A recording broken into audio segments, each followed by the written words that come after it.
안녕하세요. 오늘은 당신의 글이 누군가의 마음에, 뭐랄까, 깊은 울림을 줄 수 있는 그런 비결, 그 핵심 원칙들을 함께 좀 파헤쳐 보려고 합니다. 네, 글 잘 쓰고 싶다는 생각은, 다들 하시잖아요. 그렇죠. 근데 막상 쓰려고 하면 좀 막막하기도 하고, 내 글이 왜 충분히 와닿지 않을까, 이런 고민 해보신 적 있으시죠? 그럼요. 많죠.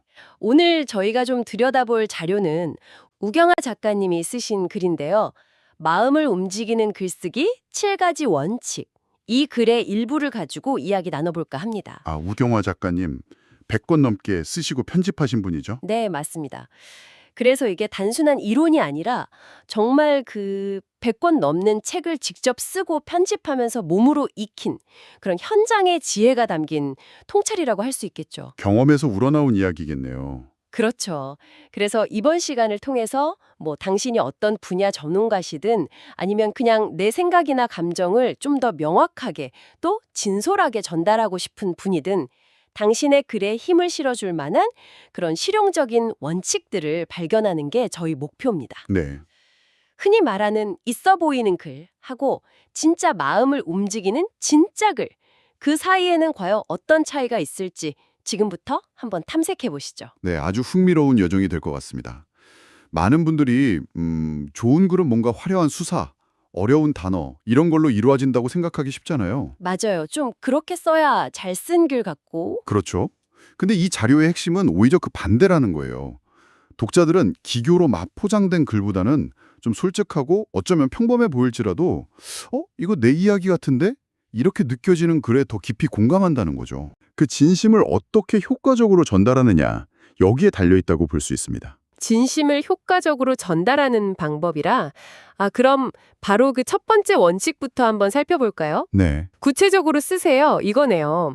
추상적인 표현, 예를 들면 힘든 시간을 보냈다. 이렇게 뭉뚱그리지 말고 새벽 4시 잠 못 이루고 천장만 바라보던 그 겨울이었다. 뭐 이런 식으로요. 맞아요. 듣기만 해도 뭔가 장면이 확 그려지는 것 같은데요. 정확합니다.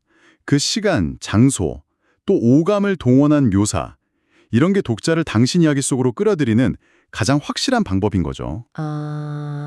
독자가 마치 그 순간, 그 장소에 같이 있는 것처럼 느끼게 하는 거예요.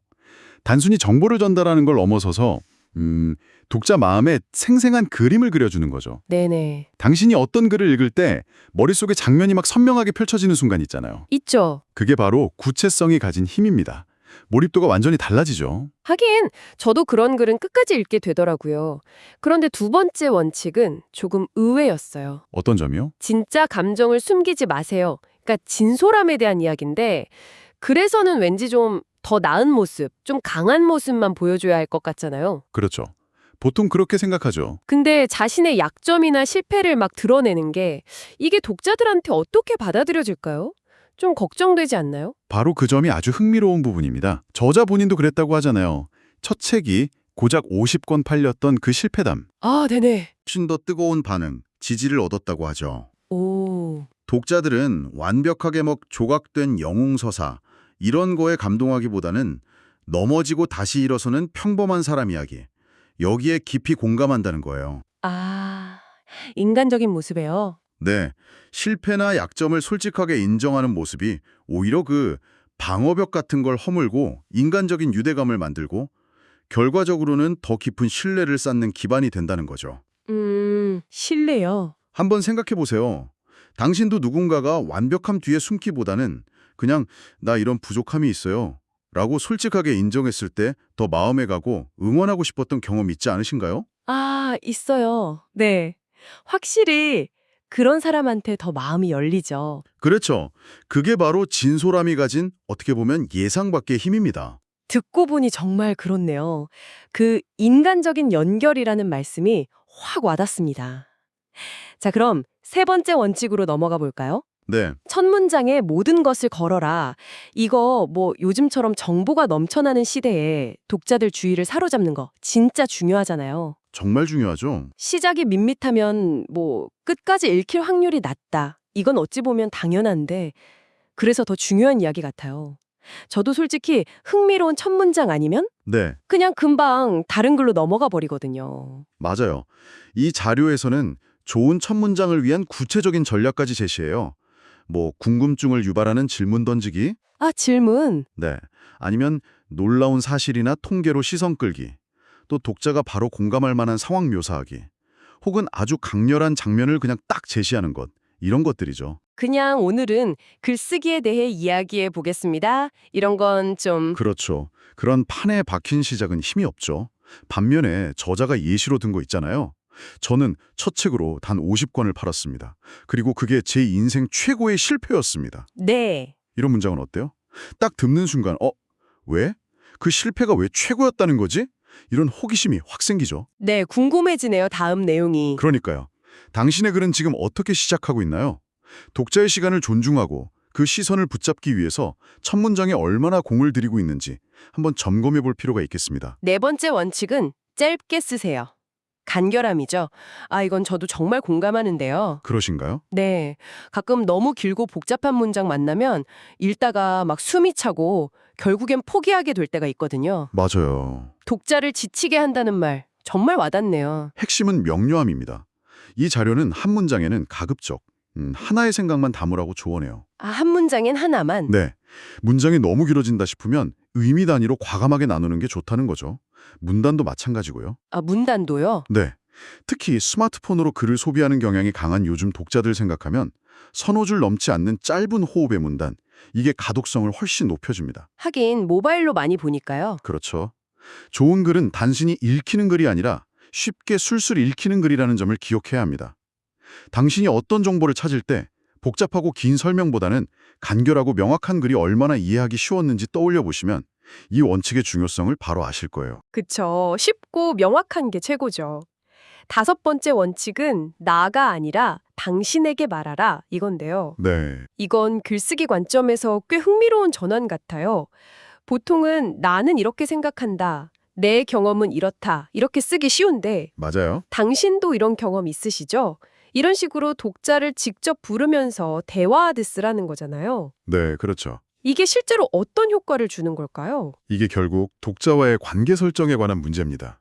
독자는 결국 나와 관련된 이야기, 나한테 도움이 되는 이야기를 듣고 싶어 하거든요. 아, 그러니까 나를 주어로 삼아서 일방적으로 내 생각만 막 늘어놓는 글보다는 당신을 호명하면서 직접 말을 걸듯이 쓰면 훨씬 친밀하고 생동감 있는 글이 된다는 거죠. 아, 친밀함. 네, 마치 바로 앞에서 대화를 나누는 듯한 느낌을 주는 거예요. 당신이라는 단어 하나가 독자랑 글쓴이 사이의 심리적 거리를 그냥 단숨에 좁혀버리고 개인적인 연결고리를 형성하는 아주 강력한 도구가 될 수 있습니다. 네. 누군가 당신 이름 부르면서 눈 맞추고 얘기할 때 더 집중하게 되는 것처럼 그래서도 독자를 직접 부르는 건 강력한 몰입장치가 되는 거죠. 와, 듣고 보니까 글쓰기가 정말 독자와의 1대1 대화처럼 느껴지네요. 그렇죠. 그런 느낌을 주는 거죠. 이제 여섯 번째 원칙인데요. 이건 저자가 이것이 글쓰기에서 가장 중요한 원칙이다. 이렇게까지 못 박아서 강조했어요. 네, 그랬죠. 바로 보여주고 설명하지 마세요. 영어로는 show, don't tell 이라고 하죠. 아, 유명한 원칙이죠. 네. 감정을 직접적으로 뭐 슬펐다, 기뻤다 이렇게 설명하지 말고 그 감정이 드러나는 행동이나 상황을 구체적으로 묘사하라는 거잖아요. 맞습니다. 이 원칙이 아까 이야기했던 구체성하고도 아주 긴밀하게 연결돼요. 아, 그렇군요. 예를 들어 단순히 그는 매우 슬펐다 이렇게 쓰는 대신에 그의 어깨가 미세하게 떨렸다. 애써 담담하려 했지만 끝내 손등으로 재빨리 눈가를 훔쳤다. 이렇게 묘사하는 거죠. 와, 훨씬 장면이 그려지네요. 그렇죠. 후자의 경우 독자는 그 묘사를 통해서 아, 이 사람이 정말 깊은 슬픔을 느끼고 있구나 하고 스스로 판단하고 느낄 수 있게 돼요. 네네. 감정을 직접 정의해주지 않고 독자가 스스로 감정을 발견하고 해석할 여지를 남겨두는 것. 이게 훨씬 더 깊고 강력한 공감을 이끌어내는 핵심 기법입니다. 설명은 뭔가 주입하는 느낌인데 보여주기는 스스로 느끼게 하는 거군요. 맞아요. 설명은 독자를 수동적으로 만들지만 보여주기는 독자를 능동적인 참여자로 만드는 거죠. 저자가 가장 중요하다고 강조한 이유가 바로 여기에 있습니다. 마지막 일곱 번째 원칙입니다. 불필요한 수식어를 지워라. 네, 아, 이것도 좀 뜨끔한데요. 저도 글 쓰다 보면 뭔가 강조하고 싶은 마음에 정말 매우 진짜로 그런 부사들. 네, 이런 거 막 남발하는 경향이 있거든요. 근데 이게 오히려 글의 힘을 빼앗아 간다는 지적이네요. 그렇습니다. 그런 군더더기들이 글의 명료성이나 힘을 떨어뜨리는 경우가 많아요. 예를 들어서 정말 정말 아름다운 풍경이었다. 이렇게 반복해서 강조하는 것보다 그 아름다움을 딱 함축적으로 표현하는 더 강렬하고 정확한 단어 하나. 예를 들면요? 숨 막힐 듯 아름다운 풍경이었다. 라던가 아니면 넋을 잃고 바라볼 수밖에 없는 풍경이었다. 이렇게 쓰는 게 훨씬 효과적이라는 거죠. 훨씬 임팩트 있네요. 네. 글을 다듬는 단계에서 습관적으로 사용하는 부사나 불필요한 형용사들 있잖아요. 그런 걸 의식적으로 찾아내서 제거해 보세요. 네. 그러면 문장이 훨씬 간결해지고 단단해지고 전달하려는 의미도 더 선명해지는 걸 경험하실 수 있을 겁니다. 때로는 덜어내는 것이 더하는 것보다 강력해요. 덜어내는 것이 더 강력하다. 기억해야겠습니다.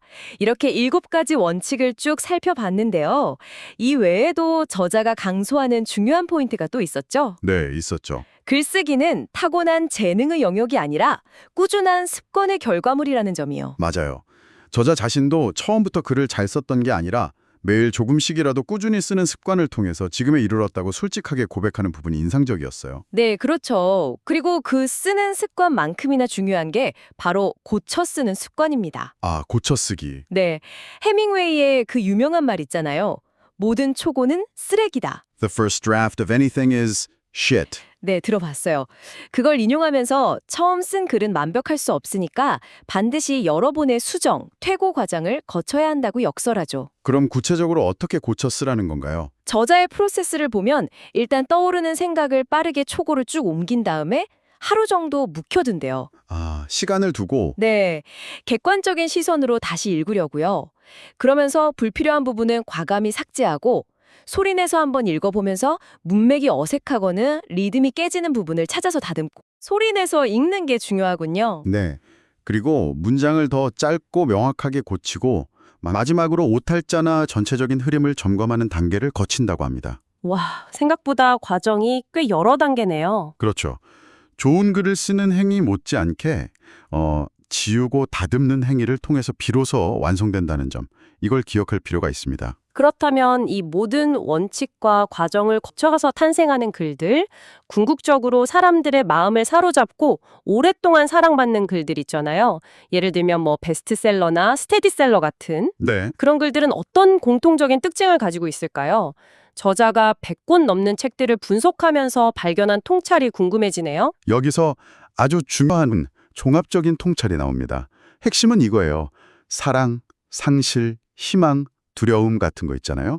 누구나 경험하고 공감할 수 있는 보편적인 감정. 네, 보편적인 감정. 이걸 다루되 반드시 글쓴이 자신의 아주 개인적이고 구체적인 경험을 통해서 풀어내야 한다는 겁니다. 보편적인 걸 개인적인 경험으로. 네. 추상적인 감정론이 아니라 내 삶의 한 조각을 통해서 그 보편적인 감정을 생생하게 보여주는 거죠. 그리고 더불어서 그 이야기가 독자에게 어떤 식으로든 작은 위로나 따뜻한 용기 아니면 새로운 관점을 제공할 수 있어야 한다는 점도 중요하고요. 위로나 용기? 네. 결국 당신만이 가진 고유한 경험과 시각을 누구나 이해하고 공감할 수 있는 보편적인 언어로 번역해내는 능력. 이게 깊은 울림과 감동을 만들어내는 글쓰기의 본질에 가깝다고 할 수 있겠습니다. 오늘 우경화 작가의 글을 통해서 마음을 움직이는 글쓰기의 핵심을 정말 깊이 들여다봤는데요. 네. 정리를 좀 해보자면 여러 원칙들이 결국에는 2가지 큰 축으로 모이는 것 같아요. 어떻게 요약될 수 있을까요? 하나는 진솔함과 구체성. 이걸 통해서 당신의 진짜 이야기를 꺼내 보이는 것. 네. 진솔함과 구체성. 다른 하나는 간결함과 명료함. 이걸로 독자가 쉽게 이해하고 공감하도록 돕는 것. 어떤가요? 정확한 요약입니다. 이 원칙들을 꿰뚫는 핵심은 결국 독자 중심적인 사고, 그리고 진정성, 이 2가지라고 할 수 있겠네요. 네, 맞아요. 기교에 집착하기보다는 당신이 정말로 하고 싶은 이야기를 당신만의 솔직한 목소리로 독자가 이해하기 쉽게 전달하려는 그 노력. 그게 잘 쓴 글을 넘어서 좋은 글, 마음을 움직이는 글로 나아가는 길인 거죠.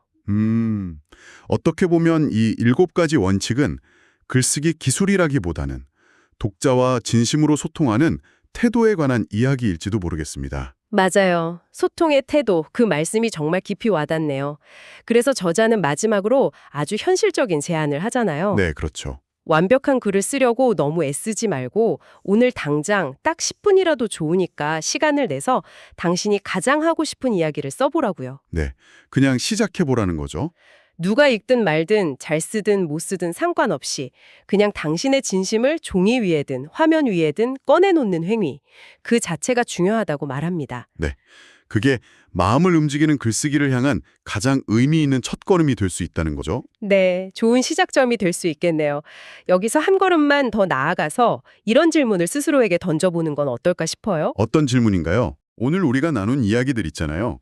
설명 대신 보여주기라던가 진솔하게 감정 드러내기, 또 독자에게 직접 말 걸기 같은 원칙들. 네. 이런 것들이 비단 글쓰기 영역을 넘어서서 당신의 일상적인 대화 방식이나 사람들과 관계를 맺는 방식에는 어떻게 적용될 수 있을지 한번 생각해 보는 거죠. 아, 글쓰기 원칙을 일상소통에 적용해보기. 네, 단순히 정보를 전달하는 것을 넘어서 당신의 진심을 상대방에게 어떻게 하면 더 깊이 있게 전달할 수 있을까? 글쓰기의 원칙에서 출발해서 소통의 본질에 대해 생각해 보는 것. 이것도 꽤 흥미로운 자기 탐구가 될 것 같습니다. 와, 정말 좋은 질문이네요. 글쓰기뿐 아니라 관계 맺기까지 확장해서 생각해 볼 수 있겠어요. 오늘 이야기가 글쓰기에 고민이 있는 분들뿐 아니라 더 나은 소통을 원하는 모든 분들께 작은 힌트가 되었으면 좋겠습니다.